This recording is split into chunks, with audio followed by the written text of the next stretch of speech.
what is a good average for when it comes to losing weight or inches? I know everyone's different, but just looking for kind of a general idea on how much I should be expecting to lose. This varies. I can't really give you a general idea.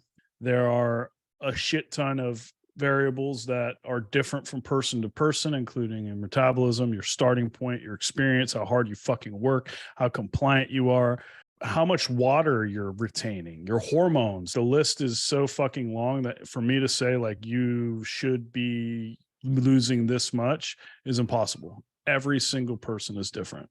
What I can say is that a general rule of thumb that we try to target when it comes to the caloric deficit that we put you on and the increase in activity, if you're going from being completely sedentary to actively in the gym 4 or 5 days a week, is about 1 to 2 pounds a week. And so let's look at it from this perspective. Average maintenance calories for somebody who's 35 to 55 years old, a 200-pound man is going to be somewhere around 2,500 plus or minus 500 calories. And when we give you a meal plan, our goal is to put you in a 10 to 20% deficit, depending upon what you can handle, for lack of a better term. So if we put you in a 20% deficit and your maintenance is 2,500 calories, that's a 500 calorie deficit. 5 times 7, 7 days, 3,500 calories. So if I put you in a 500 calorie deficit, you should lose 3,500 calories worth of body fat per week, right? Guess how much 1 pound of body fat is? 3,500, right? Now, one of the things that we have to consider when we talk about this is your metabolism is a dynamic, constantly changing and adjusting thing. What is your body's primary purpose? What is it trying to do at all times? Survive.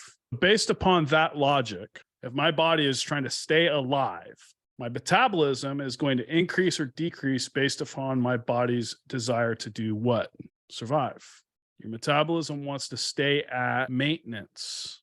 So if I find myself in a place as a person where I'm in this like extreme deficit, the second that I go into that deficit and I sustain that for an extended period of time, what is my body doing?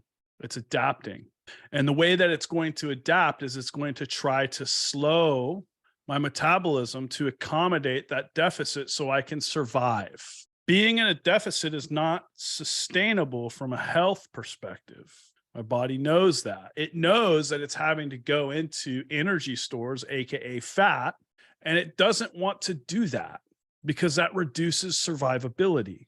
And so when it comes to losing weight and how this applies, this is why it's like impossible for me to tell you exactly how much weight you can lose. And it's also part of the reason why your progress slows down the longer you do this, because your body is adapting to the new lifestyle, routine, activity levels, intake, etc.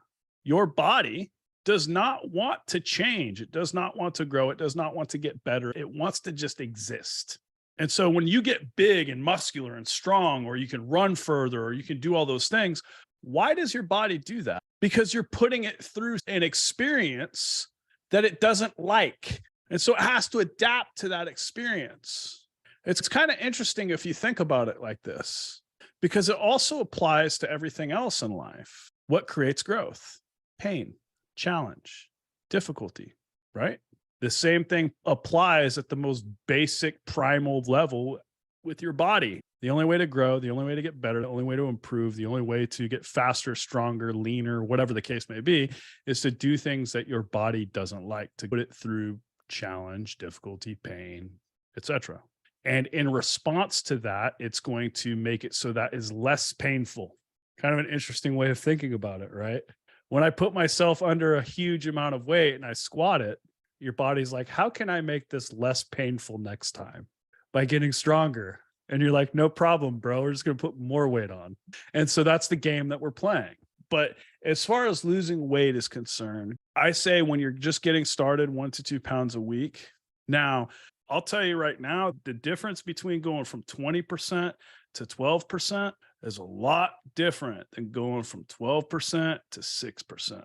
That 12% to 6% body fat, bro, you are going to be fucking miserable. That's why I've never done any bodybuilding. That's the exact reason. I can get to 10, 12% on my own. No problem, bro. Look great. You want to get to 6%? You better be prepared to be fucking like, you think fire teams was hard?